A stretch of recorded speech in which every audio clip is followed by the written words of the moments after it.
Assalamualaikum warahmatullahi wabarakatuh. Bismillahirrahmanirrahim.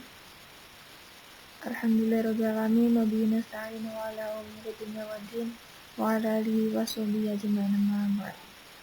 Nah, adik-adikku sekalian, pada pertemuan kali ini kita pertemuan kedua, yakni membahas tentang ayat-ayat Al-Quran tentang ilmu pengetahuan. Nah, pada pembahasan ini saya harap adik-adik dapat memahami dan mencermati dan kalau bisa juga mengamalkan apa yang telah dipelajari pada materi ini. Materi ini yakni materi terakhir dari bab menuntut ilmu. Jadi untuk lebih lanjutnya tetap simak, hayati, dan cermati. Menuntut ilmu itu wajib bagi setiap muslim.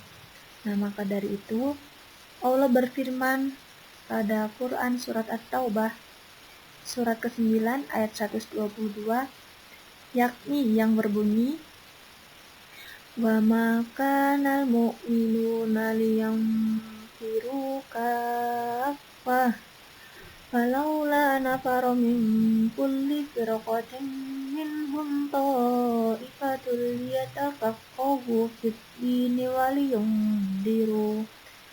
waliyundiru qaumahum idza raja'u ilaihim la'allahum yahdharun.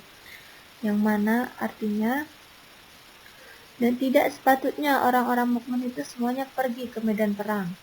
Mengapa sebagian dari setiap golongan di antara mereka tidak pergi untuk memperdalam pengetahuan agama mereka dan untuk memberi peringatan kepada kaumnya apabila mereka telah kembali, agar mereka dapat menjaga dirinya.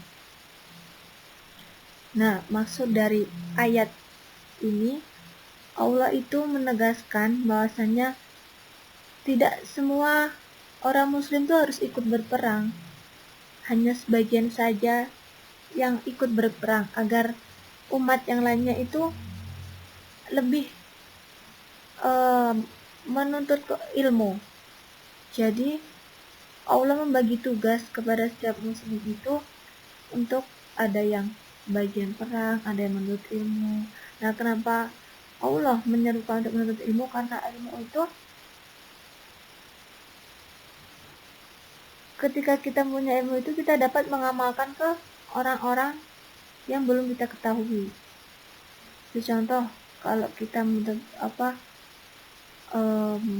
ilmu, kita bakal tahu ilmu itu, nanti kita amalkan untuk orang-orang yang tidak diketahui, maka kita akan mendapatkan pahala dan derajat yang mulia, dan pahala itu akan mengalir sampai kita mati kelak.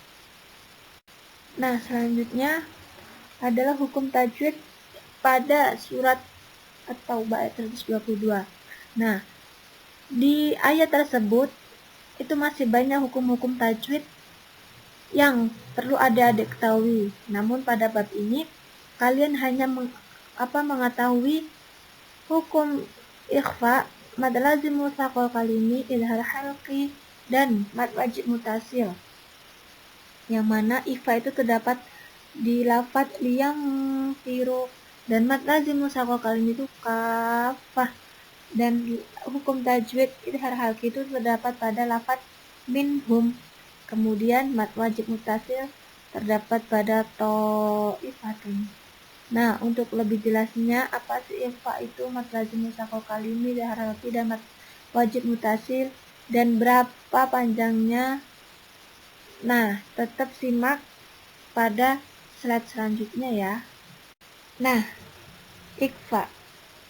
Pengertian ikhfa sendiri itu nun sukun atau tanwin bertemu salah satu huruf 15, yakni ta, qaf, ta, shod, dhad, shin, sin, kaf, za, dha, ta, dal, zal, fa, jim.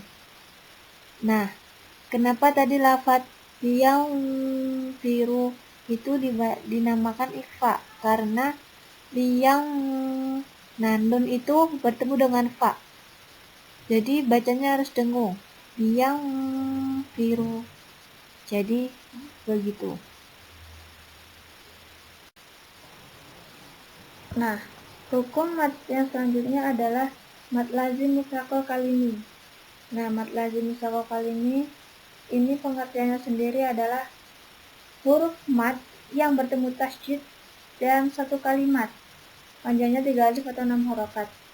Jadi, pengertian mat sendiri itu setiap fathah diikuti alif, dhammah diikuti wawu, kasroh diikuti ya. Nah, dalam surat At-Taubah ini dicontohkan dalam kalimat kafah. Nah, kenapa kafah dinamakan mat lazim mustaqil ini? Karena kaf fathah, lalu ketemu alif, dan setelah alif itu ada fa, itu ada tasydidnya. Nah, namanya mat lazim mustaqil ini. Jadi bacanya kafah. Nah, panjangnya harus 6 harokat, nggak boleh lebih dan nggak boleh kurang. Idhar halqi. Idhar sendiri itu artinya jelas. Nah, untuk pengertian keseluruhannya itu nun sukun atau tanwin bertemu dengan salah satu huruf nama, yakni ha, hamzah, ghain, ain, kha, ha, dan jim. Dalam surat Taubah itu terdapat dalam kalimat minhum. Nah, kenapa minhum? Karena min, nun sukun, setelah nun sukun ada ha, jadi hum. Itu namanya dihukumi idhar, karena nun sukun ketemu dengan ha. Kemudian mad wajib mutasil. Mutasil sebenarnya itu adalah gandeng, gabung ya. Nah, pengertian untuk keseluruhannya yakni hukum mat, huruf mat bertemu hamzah dalam satu kalimat. Ingat ya, tadi mat apa? Tiap fathah ketemu alif, kasrah ketemu ya, dan dhammah ketemu waw. Nah, dalam surat At-Taubah itu mat wajib mutasil itu terdapat dalam kalimat to'ifatun. Kenapa to'ifatun? Karena to itu fathah, setelah fathah itu kan alif, to-nya panjang, terus setelah to itu ada hamzah, jadi panjangnya 5 harokat, dibaca to'ifatun.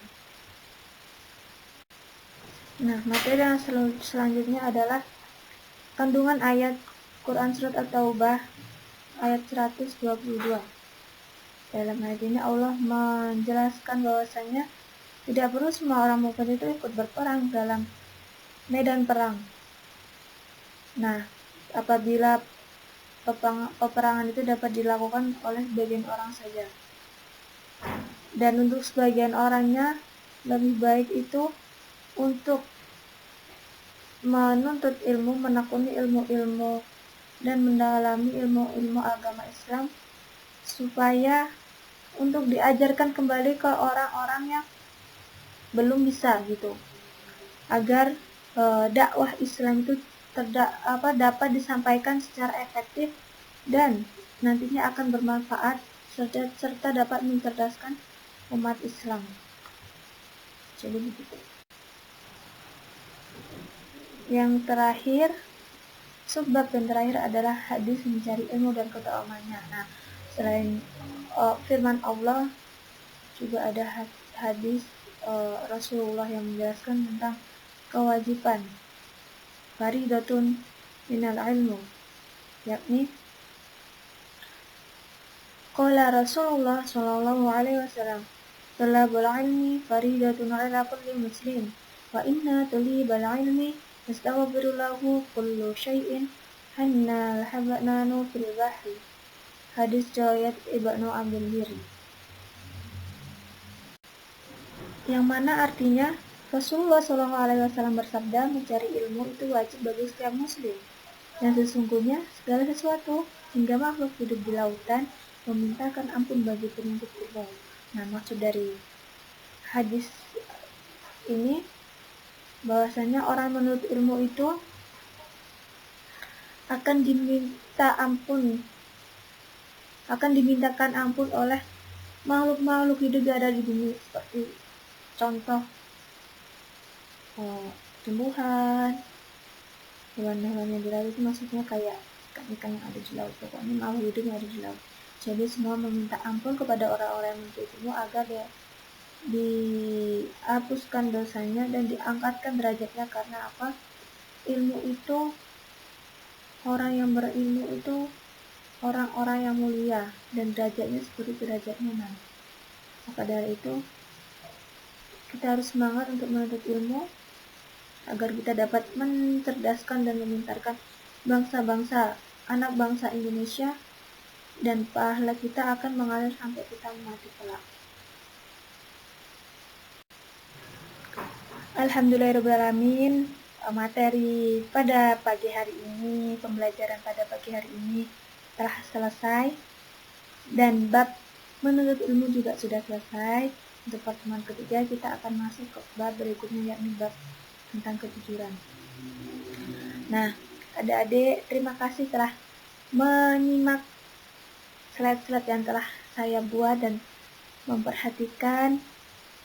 Dan saya harap slide ini jangan dilihat doang, jangan didengerin doang, tapi untuk bekal adik kelak ketika sudah lulus, dan jangan dicermati doang tapi untuk diamalkan agar ilmunya itu tetap melekat pada diri kita.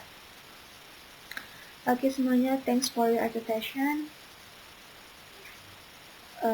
Kurang lebihnya mohon maaf. Billahi taufiq wal hidayah. Wassalamualaikum warahmatullahi wabarakatuh.